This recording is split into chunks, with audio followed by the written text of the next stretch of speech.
foot of man. Imagine all the people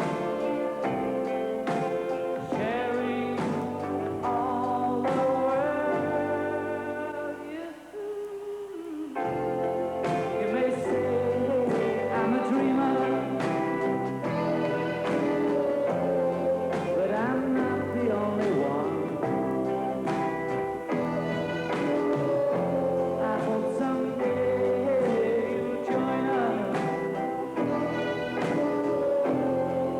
and the world will live as one.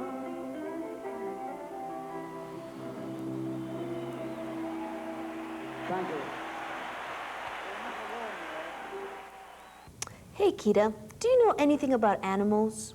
About animals?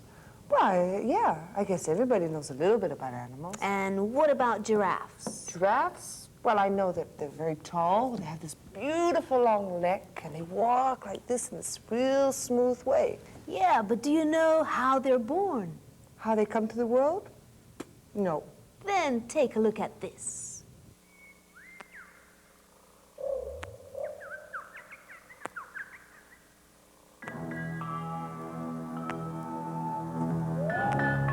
After 15 months, a baby giraffe is ready to be born. It can weigh up to 70 kilos and measure up to 200 centimeters.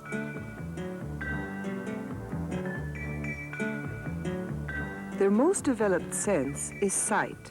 From far away, they can see the coming of a menacing lion, giving them time enough to escape.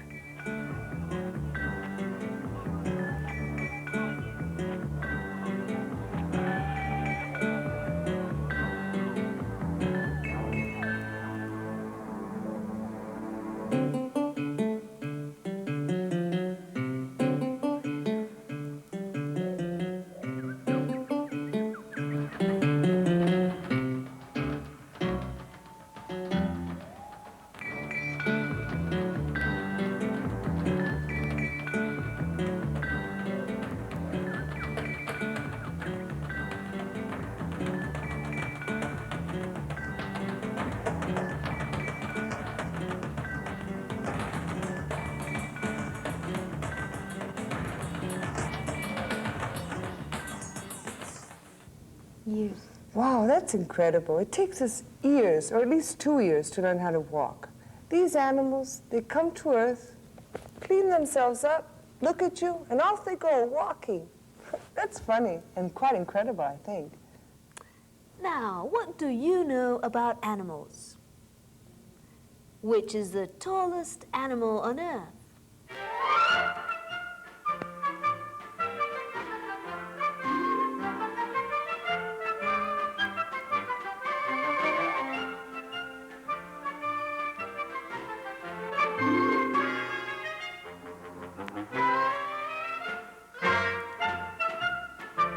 Filmmaking.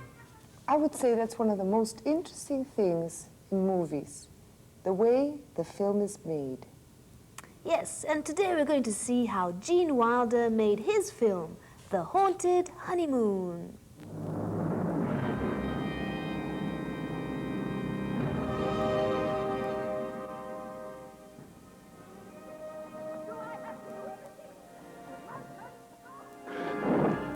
If you're looking for a howling good time, follow Gene Wilder and Gilda Radner on their Haunted Honeymoon.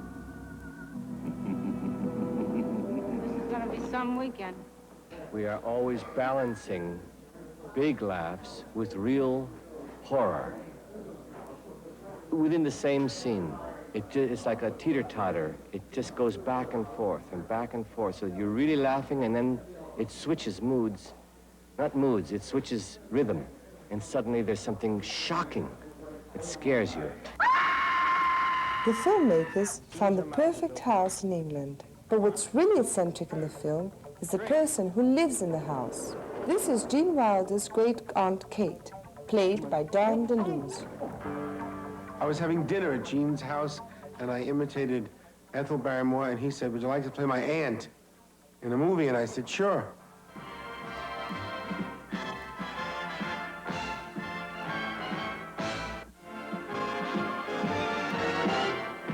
And Kate lives.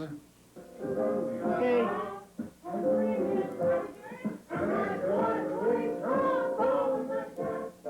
Humor and horror are created by special effects, like this upside-down room. It's going to come out funny when I say it upside down. I had to get into the bed, be strapped in, or else I would have fallen down. I had straps all across me. Then the cover's up over. Say, ready, Gene? Go. And then up I went, upside down. And our upside down man just had to walk on the floor as nicely as could be up behind me. And the blood was rushing into my head. And the first few times I couldn't talk because all those like that. Don't be a scaredy cat.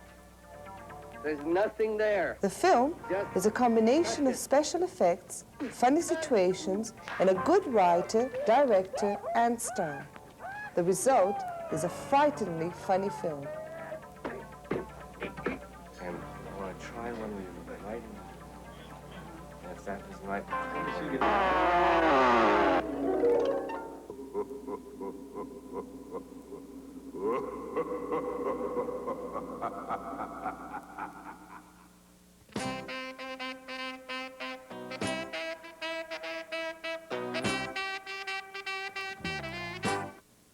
You think the Shinkansen is fast? You think Gene Wilder is funny? Now tell me, what do you think of this?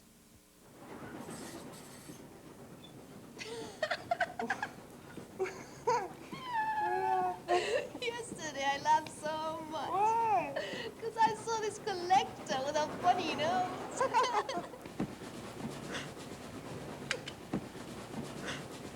He had this enormous nose, really weird. He was hilarious. I know, you have some funny people in the James.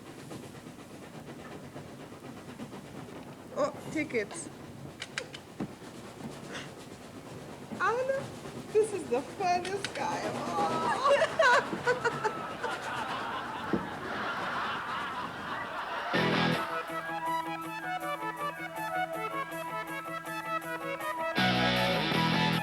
And our next topic today, England's latest show business invention. the talking head, The talk show host of the year 2000. Max Headroom. Ladies and gentlemen, Michael, my friends call me Sugar Max Headroom is the name given to the most famous talking head today.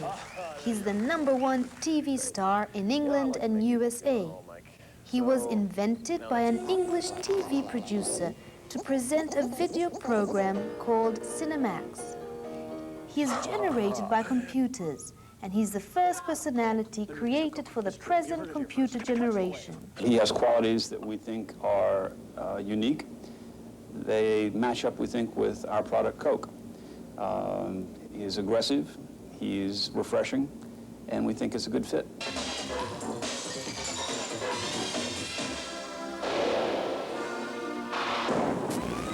The Max show on Cinemax has got everything. It's got your quizzes, it's got your songs, it's got your advice spots, it's got your big celebrity interview, but best of all, it's got a little old moi right through it.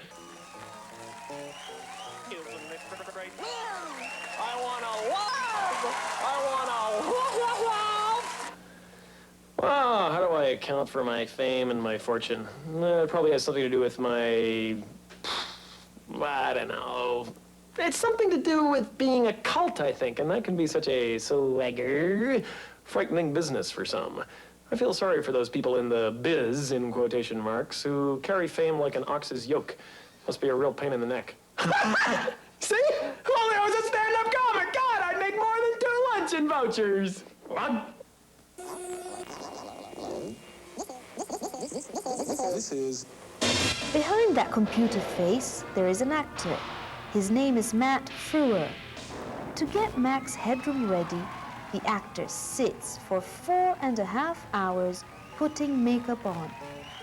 The producers also use special techniques to make him stutter or speak like this. It's a new show. It's like a beautiful dawn or the roses you've sent him. An old camembert that's still fermenting. It's a new show. Are you still feeling down, depressed, blue? Can't think of a way of living it up? Then take a look at this great idea, a flying chair.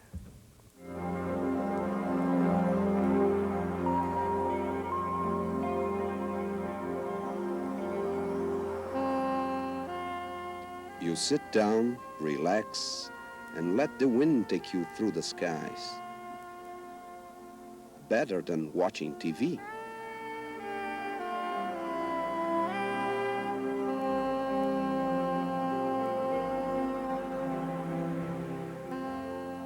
Take some popcorn and a drink, and just let things go by.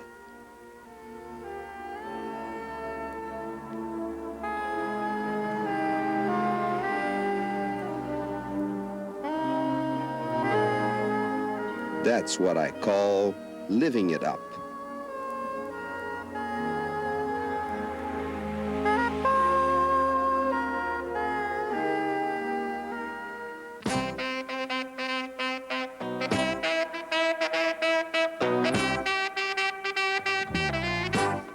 You must remember this.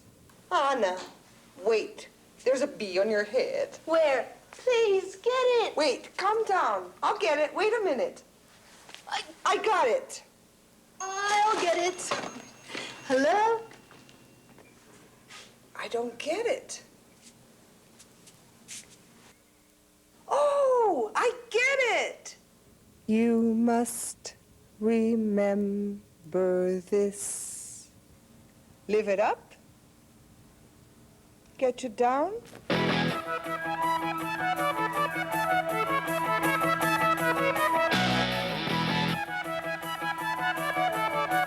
And now, here's David Byrne from Talking Heads, directly from Rio de Janeiro, in a special interview for Good News.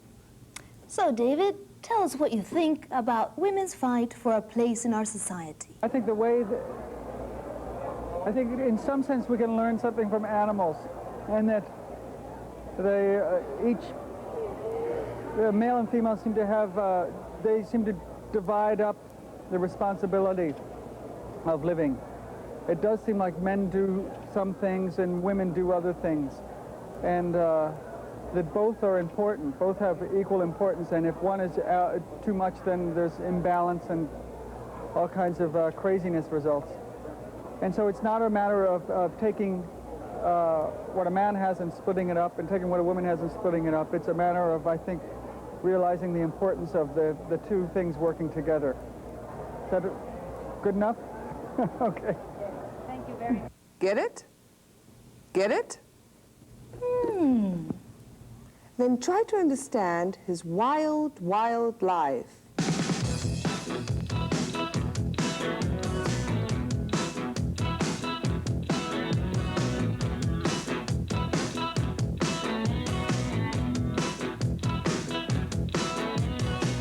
I'm wearing the pajamas.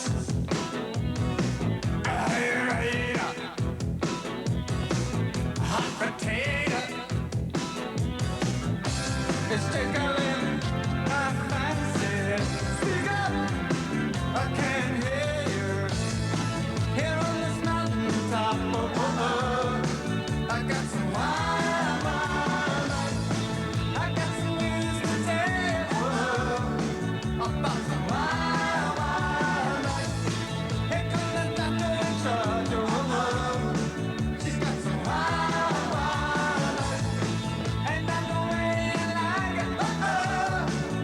Living wild, wild.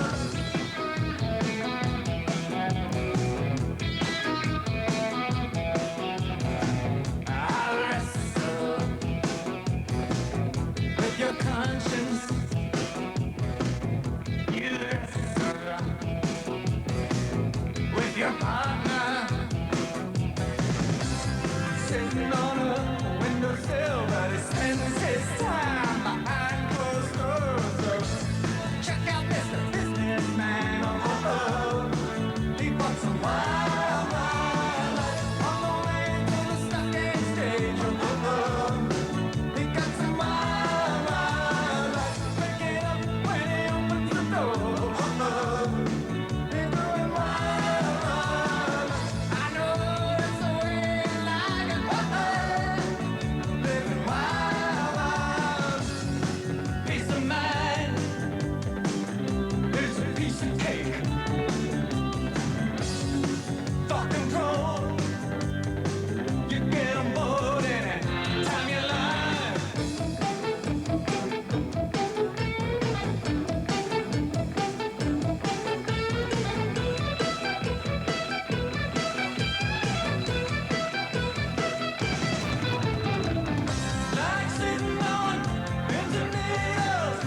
Our program has come to an end.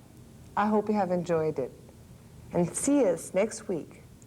We'll have many more things for you, okay? See you next week.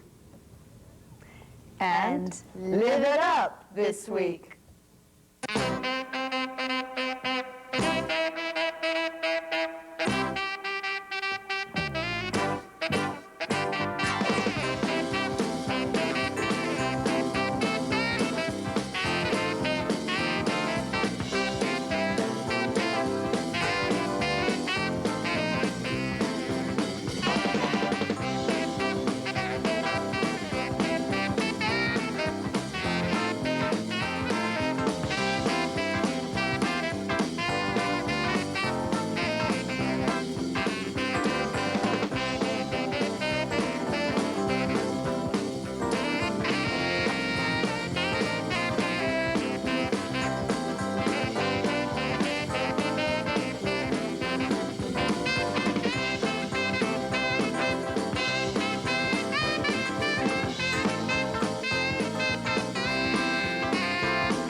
SOS Consumidor orgulhosamente apresenta Terra Sem Lei.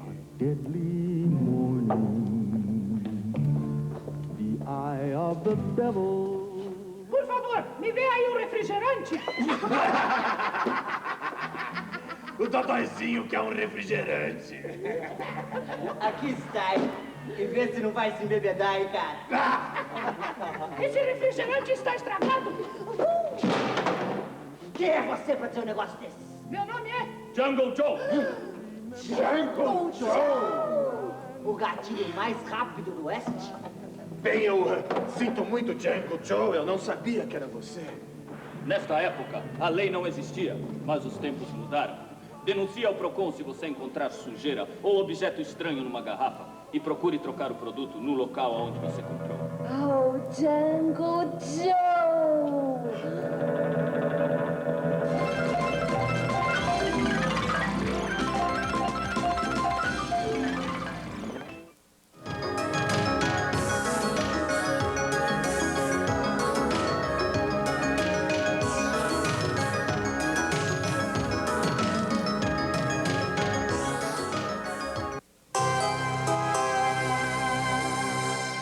bela mulher é assassinada.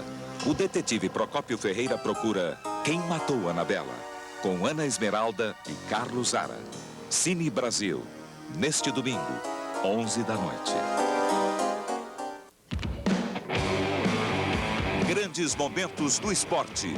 Neste sábado, Supercross no Pacaembu.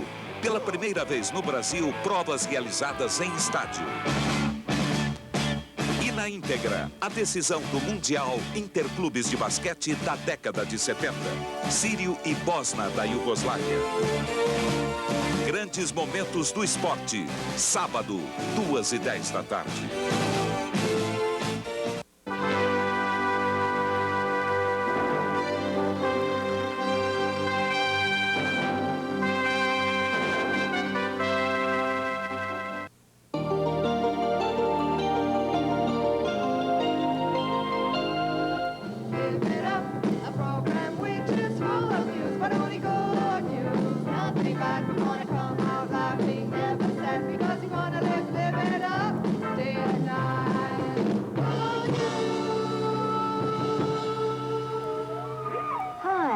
Again to our good news. Today we're going...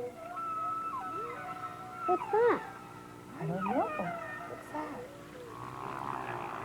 Oh, that sounds like a whale song. The whales? Why did they come to our program? Well, we're going to talk about animals today. Animals that are in extinction. Oh, yeah, that's a great idea. Why don't you show me some? Okay.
Thought it would be important to know more about what's happening to these animals and what's being done to protect them. So here's our guest speaker, André Gillespie from SEACON. André, what is extinction? Well, extinction occurs when any species of animal or plant takes out its existence from our planet. It's very interesting to see that it's very dangerous that many species disappeared from our planet. And the main cause of it is really the interference of men. We can see that many species in our days are endangered through the interference of human beings. We can calculate that from the year of 1987 to 2000, approximately 680,000 species will be extinct. And I think this, we can't let it happen. Right. Tell us about some animals which are now extinct. Well, we can say, let's take history for example. Nature, through its development, makes the extinction exist. Let us remember the dinosaurs and the prehistoric animals. They disappeared from the planet, but as you can see, it was a natural way, a very long time it happened. But when the Industrial Revolution occurred about 50 years ago, the process was extremely accelerated. And in this century, a lot of animals and plants became extinct, which is, let's say, a tremendous loss for mankind. Have any animals in Brazil that are being extinct, or that have been extinct already? Yes, we have various animals, various species of animals that are practically extinct or in danger of extinction, such as birds, turtles, whales, monkeys, and other species. How did these species become extinct? How does this happen? Well, we have different ways, but the main way is the human being intervenes through commercial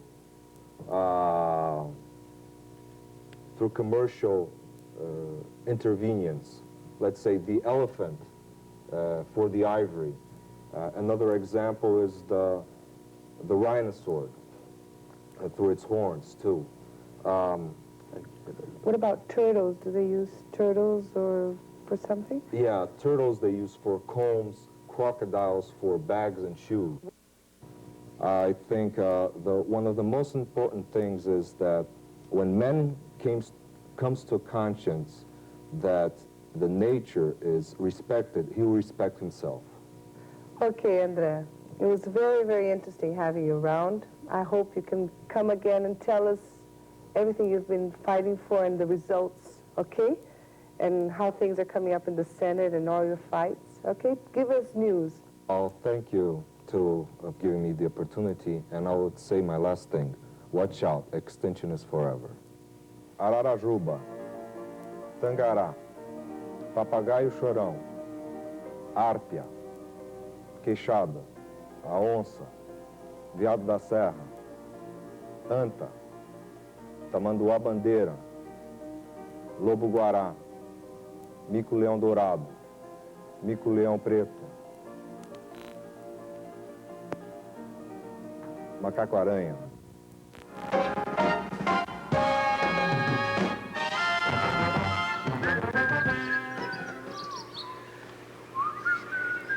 Well, let's start hunting.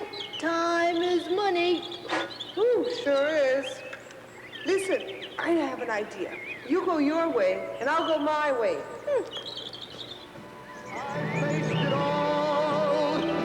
And I stood tall and did it my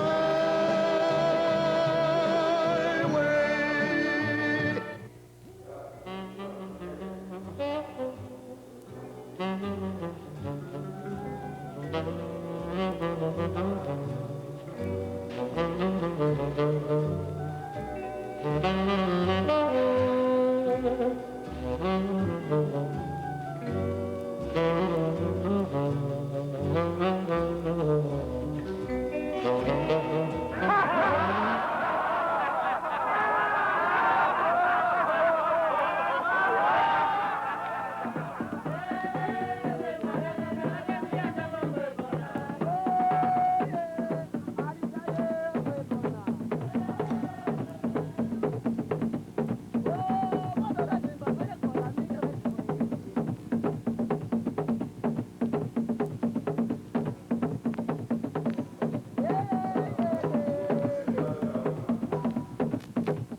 Our first film today will tell us a little tiny bit about the marine turtles. Here it goes.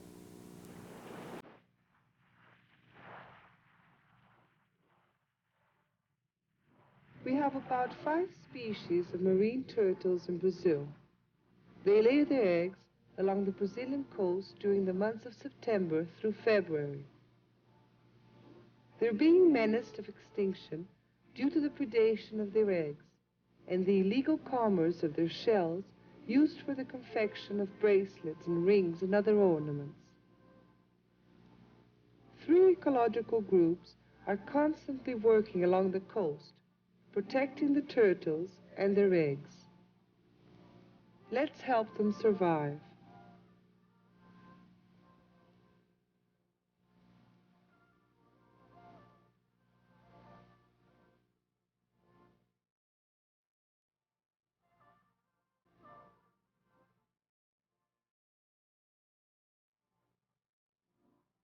They're beautiful. They seem to be dancing when they swim.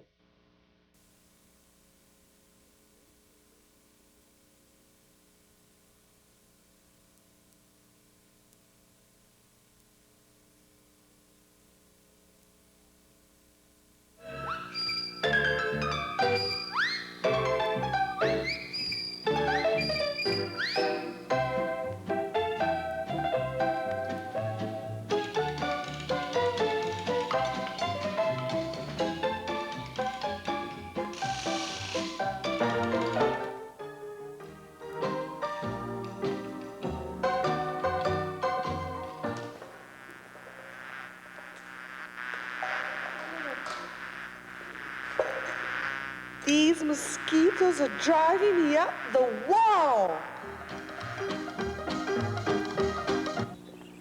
Oh, God.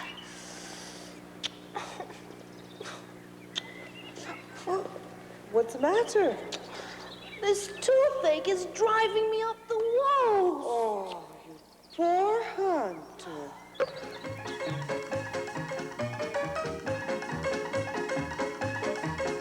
But anyway, talk about dancing.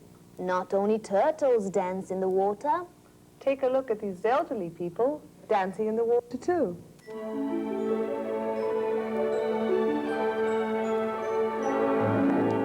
This is Barbara Brown. She is 64 years old. She is a member of a team made up of mainly women in their 50s and 60s.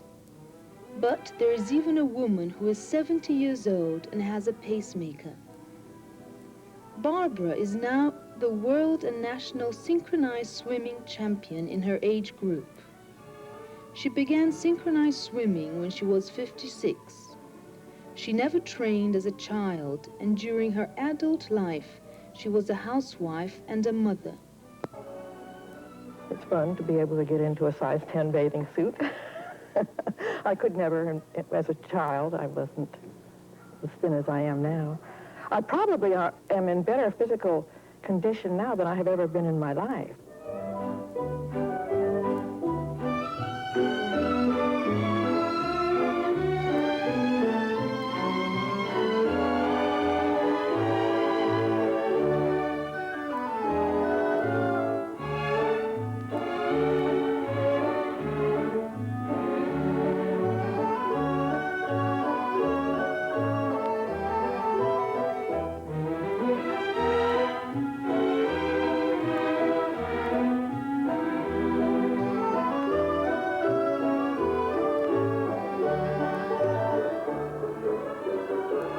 There are little challenges, I think, when you're older.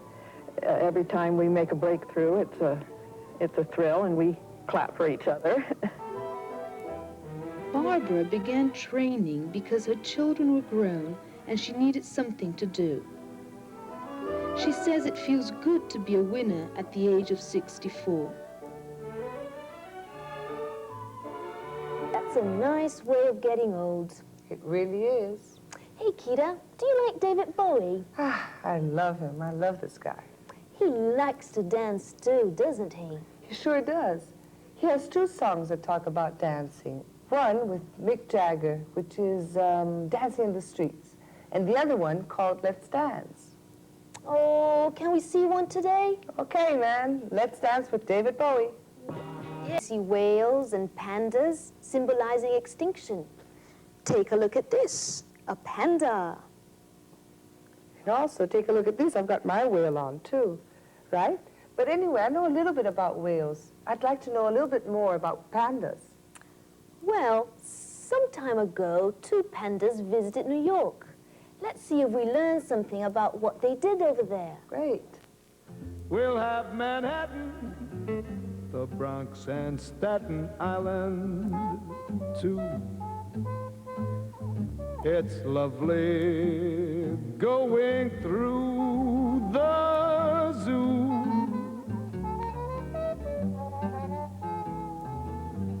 It's very fancy on old Delancey Street, you know.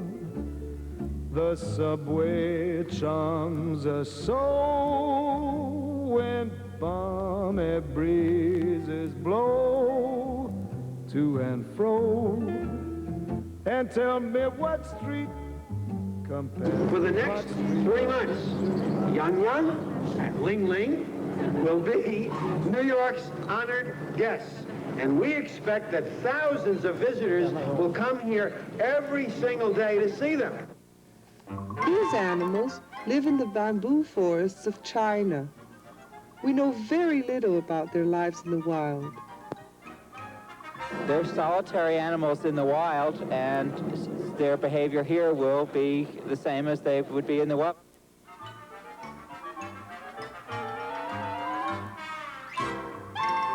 They come from China, that they eat a lot of bamboo each day, and they grow fast. And there's something weird about pandas. Panda bears don't hibernate in the winter. These animals, too, are in process of extinction, but in this case, not because of man, but because of the few bamboo forests left. Report. Weather report. The jazz band. What, the video? Anna, what jazz band? No, our weather report. Rain, snow, you know. Ah, Nothing doing with jazz. Now, our weather report. It's a beautiful day today in São Paulo. The temperature is 20 degrees Fahrenheit. That is, -7 centigrade. Tomorrow, the cold front will be moving up from the south, bringing very, very cold weather to this area. We will have heavy rains all over Brazil.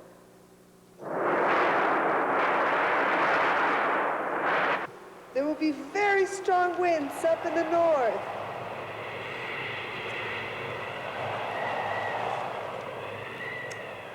What a pity it never snows in Brazil. Oh, well, sometimes it snows in São Joaquim, Santa Catarina. But anyway, talk about snow. Have you seen Snow White? Ah, I saw it many, many times. I saw it once when I was 5, once when I was 10, then another time when I was 15. Okay, that's enough. What I wanted to tell you is to show you a film about all the actresses that played the role of Snow White in Disneyland and Disney World. The Walt Disney Company is looking for all the young women who played the role of Snow White in Disneyland or Disney World.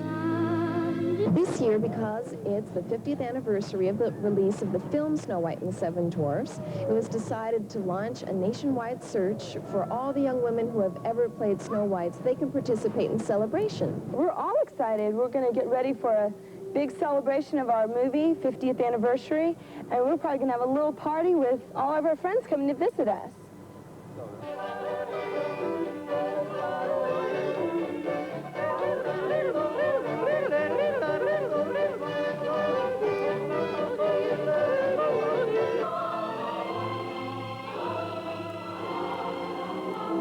I think I have a vague resemblance, even facially, to her, or I did at that time, but she's very much like me in the way she uses her hands, the way she does all sorts of little things that I guess were characteristic of me.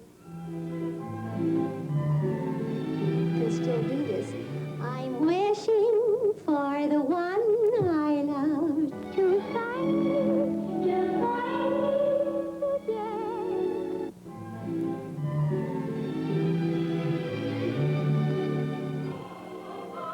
The movements of the Snow White in the film came from a dance student who was 14 years old at the time. Her name is Marge Bell. She later became famous on Broadway as Marge Champion.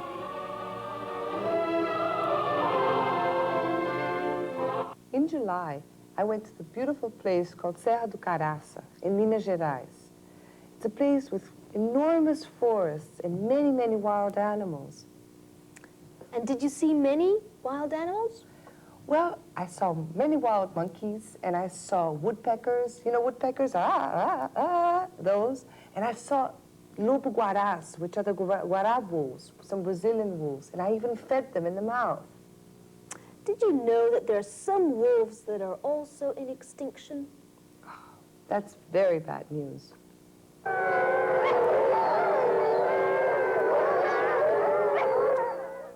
Nature has always maintained a delicate balance in the ecosystem, but humans have interfered with nature's ways, creating new problems. Without the wolf, it's a missing link here. There's just no question about it. And it's unfortunate that it's gone. A good example of this is what is happening in Yellowstone Park in the United States. They are now trying to reintroduce wolves that existed in the park many years ago, but were hunted near to extinction. The wolf is very intelligent, very social, and can communicate very well with other wolves. These wolves are raised and held in captivity by a private wolf foundation near Yellowstone Park. People who love wolves want to see wolves like these in the park again, in the land they occupied until the park's managers decided they had to be killed because they were dangerous. The last wolf pack, or group of wolves, survived until 1940, and only one wolf lived until 1967. The farmers who live near the park don't want the wolves because they kill their animals. These farmers have political influence and are against the program. Everybody knows the wolves are ecologically necessary, but the solution to this problem depends totally on what the politicians decide. For without their support, reintroducing wolves will remain only a dream. You must remember this.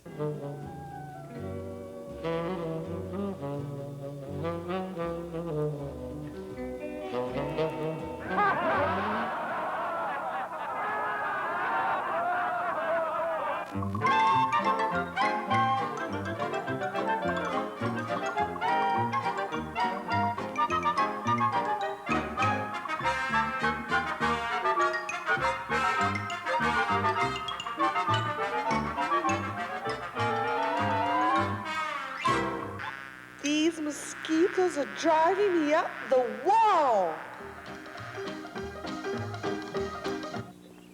Oh, God.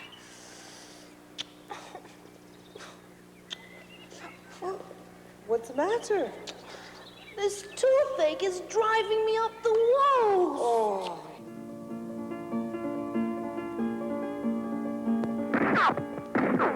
Watch out, extinction is forever. We've come to the end of our program.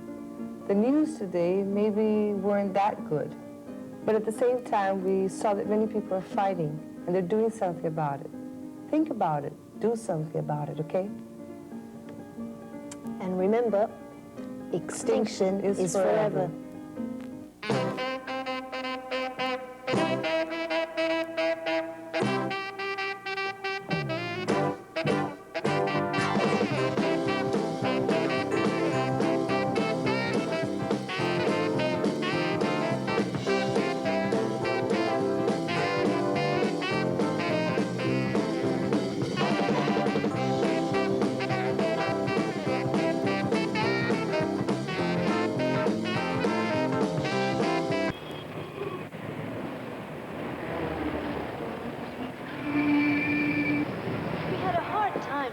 What we were going to talk about in this program.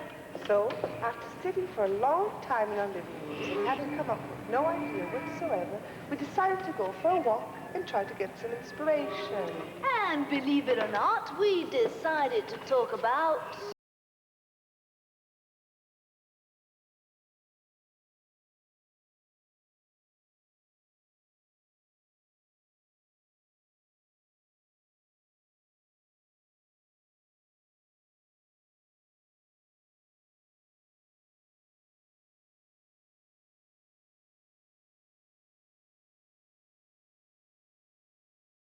We're late. No, we're late. I am late. I am late.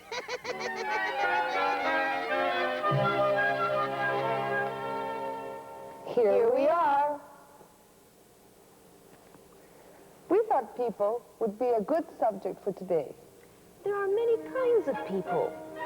Funny people, Quiet people, young people, different people.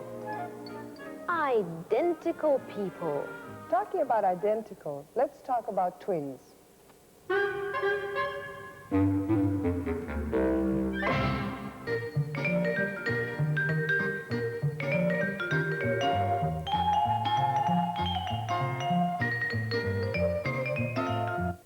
Now, researchers at the University of Minnesota have managed to bring together 87 pairs of identical twins, some of whom were separated shortly after birth, but are now being brought together to see how genetics play in behavior.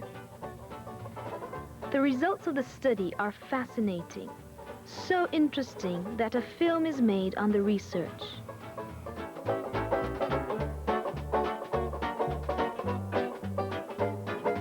Judy and Jill are amongst the most identical twins that you'll ever find. We've ever disagreed, and I remember when we were little, we might hit each other, whatever. And you knew that you were going to be hit the same way that you hit that person, right? It was like she'd hit me, and then I'd hit her, and then she'd hit me, and then I'd hit her, and then we were even. Right. We were done. And then it was okay, like that's truth. enough. Right.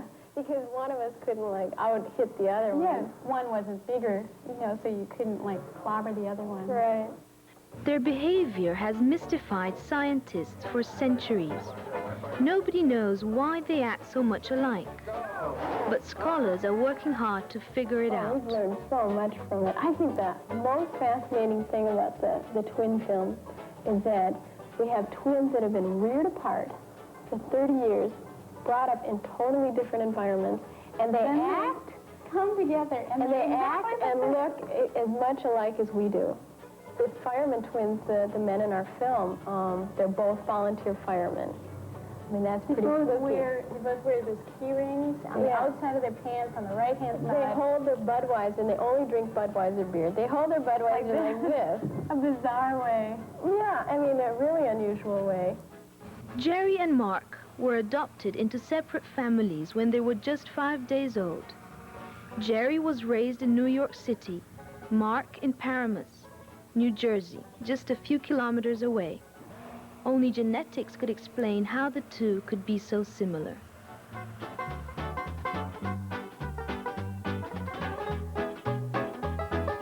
Okay, here we are with Susan and Vivian. No, wait a minute. Vivian and Susan. Yeah, and we're here to find out what it feels like to be a twin. So, Susan, what does it feel like to be a twin? Well, would you like to answer? Well, I've never felt like being not a twin. We've always been twins. Once I went to a twin contest, and I saw 400 pairs of twins. And I said, well, this is the natural state of being. I love being a twin. Okay, have you ever switched boyfriends? Yes, we did once, and they didn't like it. We were 16 in New York, and these two guys asked us out on a date, and we went out on a Saturday. The Saturday after, we switched. And when they found out, they were furious. Never asked us out again. Did they feel the difference? No. We told them. Okay. We switched on you. And they said, you clowns. I don't want to go out with you anymore. You're a clown. Yeah, they were very mad. And is it true that when one feels something, the other one feels the same thing at the same time? Or? Not pain, But since there's such a close relationship in terms of friendship, if one's going through a bad phase in their life, the other one suffers. It's a very, very close relationship. And now, is there any, or are there any funny stories that you could tell us? Several. I'll tell you one. It happened recently. Recently. In 1984, my sister had her first baby. And she went to the 9 de Julho hospital. And this was on the 11th of June.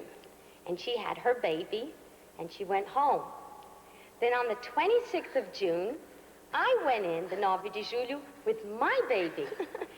And it was on the same floor, and the nurse came in and said, "My God, they forgot to take this twin out of you. You came back with another baby." And I said, "No, I'm not Vivian, I'm Susan. And this is my own belly and my own baby." A different baby. A different person. It was a lot of fun. That was funny. Yeah. I have many more questions to ask, I think, wouldn't you? Yeah. But time has gone. I think we have to finish It's now. fun. You come again with Yeah. your babies. With our because apparently babies. your children are very much alike, Yeah, aren't they? all four. 4? Yes. Okay, so next time you come with the 4 children, okay? Okay, Thank you so much great. for coming. Thank you. Thanks. Talking about funny things, there are people that really know how to make life funny. Even when they work.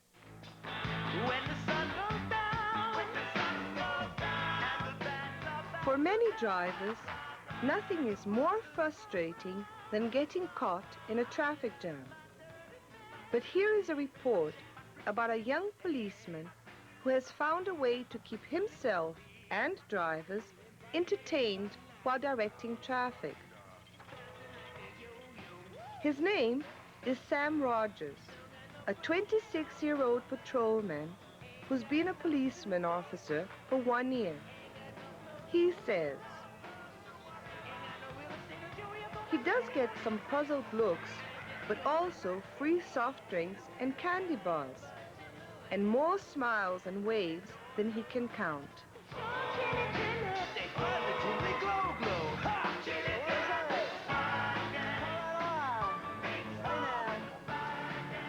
We try to imagine other professionals doing the same thing. Take a look.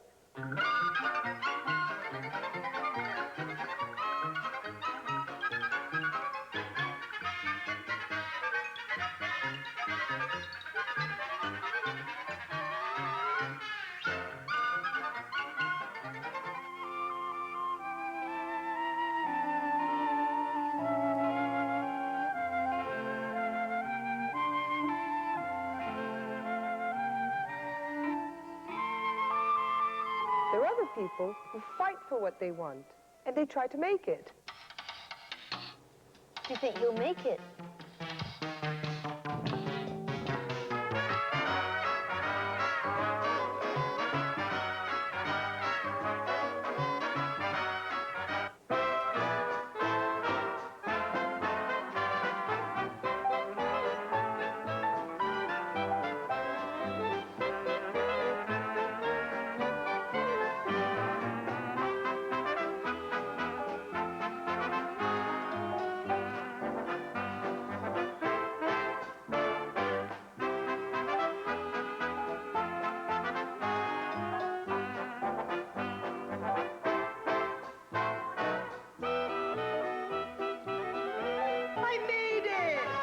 Lollipop, lollipop, oh, lolly, lolly, lolly, lollipop, lollipop, oh, lolly, lolly, lolly, lollipop, lollipop, oh, lolly, lolly, lolly, lollipop.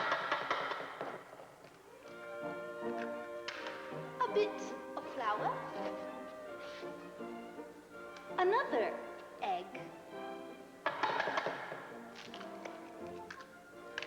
Mix it. And it's ready.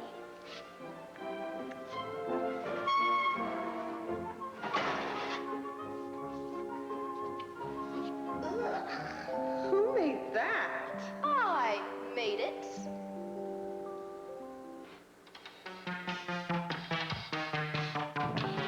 Young people are usually quite perseverant. Lately, they've become themes for films. Like Stand By Me by Rob Reiner, who worked with 4 teenage boys. That we look upon. 1986 saw the release of many popular films in the U.S. One of the most popular was Stand By Me, a story of 4 boys on the edge between childhood and adolescence, and the strength they find in one another. This report is an inside look at the making of Stand By Me.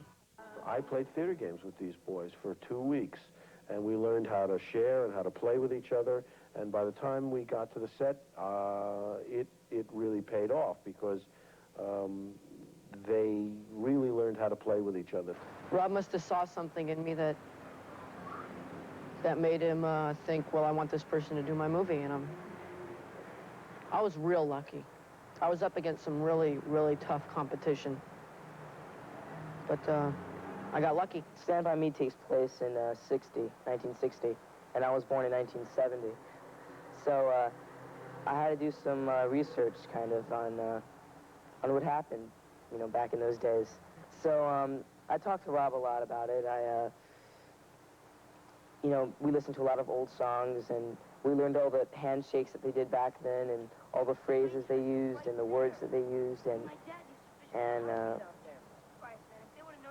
we just basically really got in the mood of the 1960s, and we were always like saying these funny words and like just, you know, and it was fun.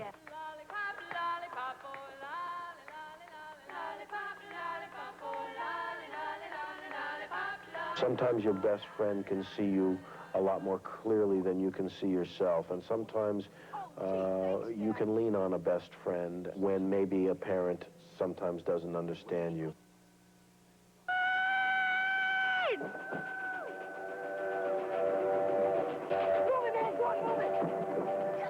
Particularly important to the film was the re-release of Ben E. King's classic 25-year-old hit song, also called Stand By Me.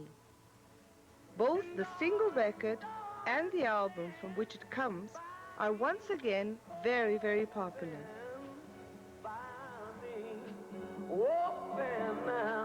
Stand By Me is a movie about the strength and the safety that you get amongst your friends, and it is about a movie.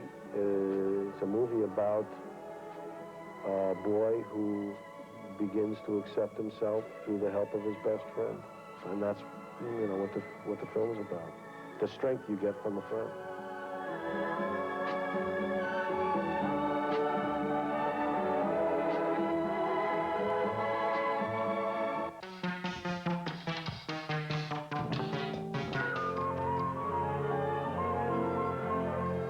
Mama, stand by me. Come here. Stand by me. Oh, you don't know what happened. What, Anna? Peter broke up with me. No, after 6 months you liked him so much. What happened? No, but he doesn't want to see me anymore. Why? Because Loretta, remember Loretta? The girl from the prom? Yes.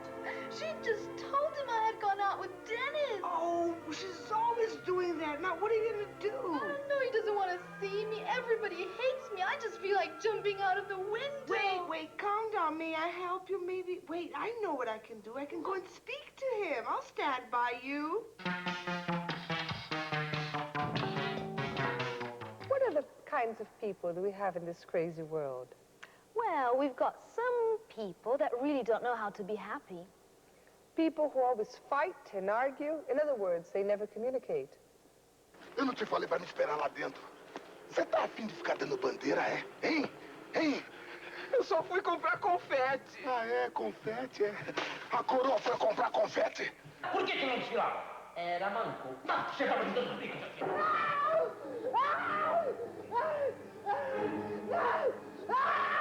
Assassino! But look at this. People who communicate even without words. Okay, set it up. Deaf children have always been at a disadvantage in regular public schools because the language spoken is not their language. Well, here is a look at the only liberal arts university in the world for deaf students, where only the language of the deaf is spoken. It is spoken not only in the classroom, but in the drama club, in the basketball court, and in the aerobics classes.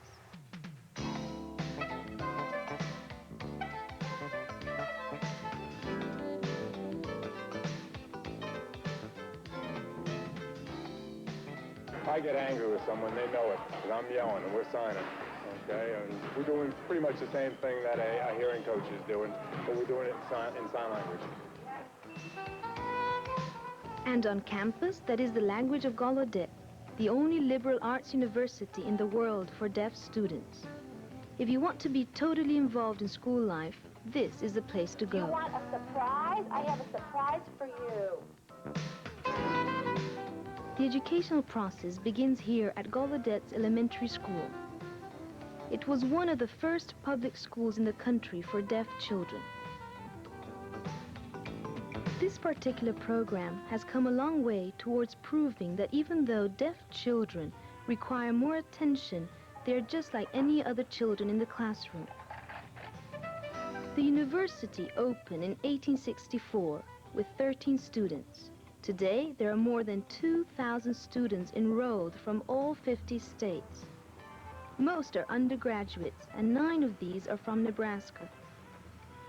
Ann Thompson is a senior at Gallaudet. She went to the Nebraska School for the Deaf and to some regular public schools. I think it's a lot better for me to have, for my social life, to be here. And also, it's an excellent learning experience because the teachers know sign language, and that's very important to me. Classes here are small. Usually teachers and students are grouped in a semicircle so everyone can see each other. Anne says that in this classroom she feels much more comfortable. When I was in public school, I really enjoyed being in the hearing classroom. But I really wasn't able to participate as much as I did in the deaf classes because it's harder to keep up. You have the problem with the interpreter. The interpreter's further behind the speaker, and it's hard to raise my hand to get in the discussion. It takes longer. That was a problem.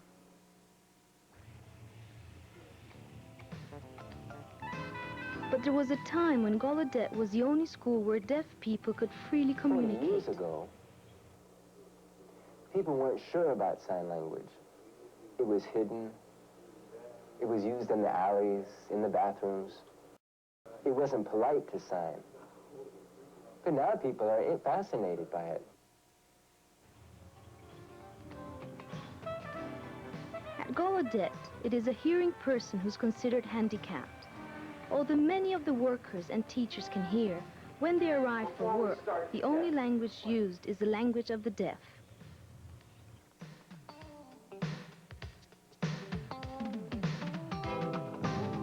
That's funny. The students are just very, very, very helpful until the first test. That after that first test, well, then it becomes important. The actual grades and those kind of normal things.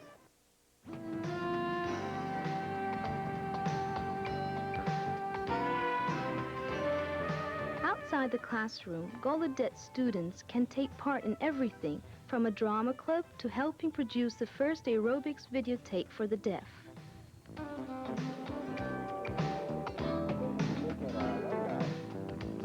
We found that they move right into any kind of occupation that they want to join.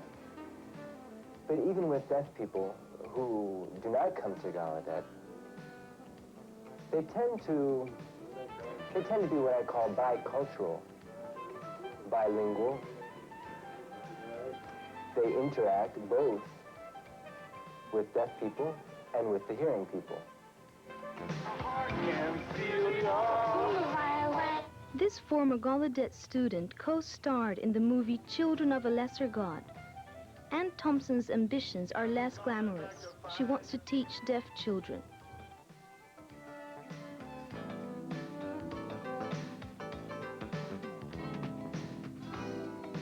Because I feel that that I should help other deaf students and adults. And I believe that they would be more comfortable with me because I know what deafness is like through experience. And I feel that deaf children and deaf adults need role models. So I'd like to be one of them. And that is a commitment of Gallaudet University, to give deaf students as complete and formal of an education as they would get in any hearing school. Well, our program has come to... No, what about our surprise? Oh, yeah. Tell them. We were going to interview Johnny Rotten, now Johnny Lydon from The Pill. But we got there late.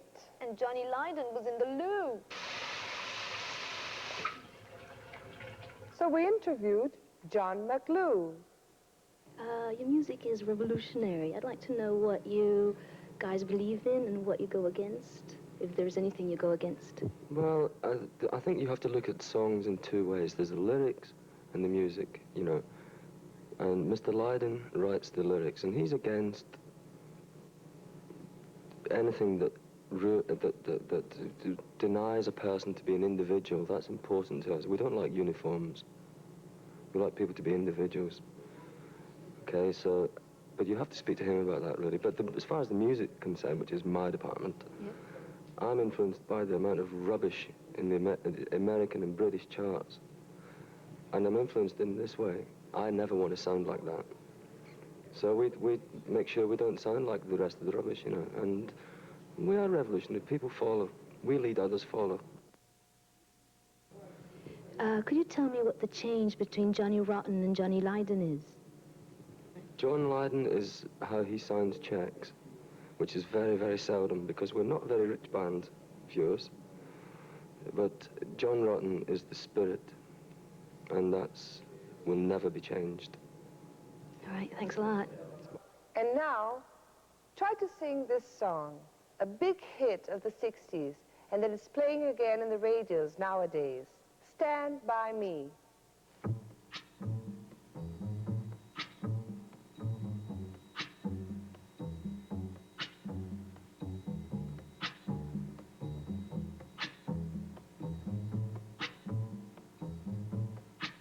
When the night has come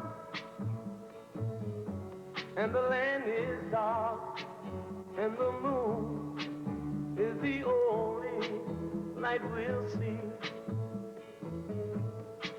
No, I won't be afraid.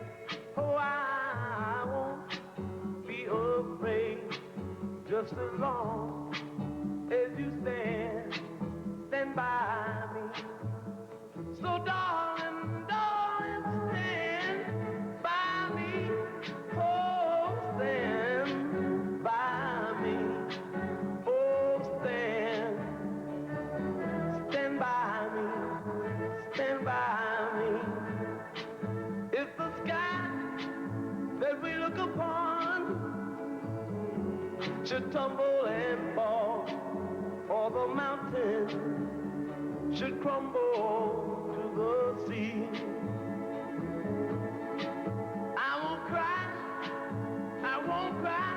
no, I won't shed a tear, just as long as you stand by me. And darling, darling, stand by me. Oh, stand by me. Oh, stand now.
haven't said anything about different people.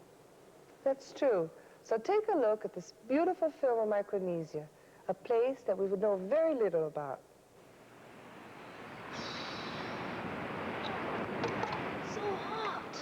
Oh, I want to get some. Hey! I can see some land! Where?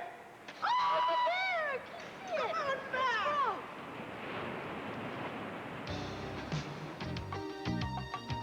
Consider 2,500 islands spread across a region larger than the United States, but whose combined land area is only the size of its smallest state, Rhode Island. This is Micronesia, from the Greek root meaning little islands. In fact, few of the islands are larger than 260 square kilometers. It dots the Pacific Ocean west of Hawaii and north of the equator. The overpowering immense stretches of ocean surround and separate these tiny coral and volcanic islands. For centuries, travel and survival here depended on knowledge of the sea and a little magic. The sea provides much food and warns of threatening storms and typhoons. That's critical, since the highest point of most of these islands lies only 7 meters above high tide.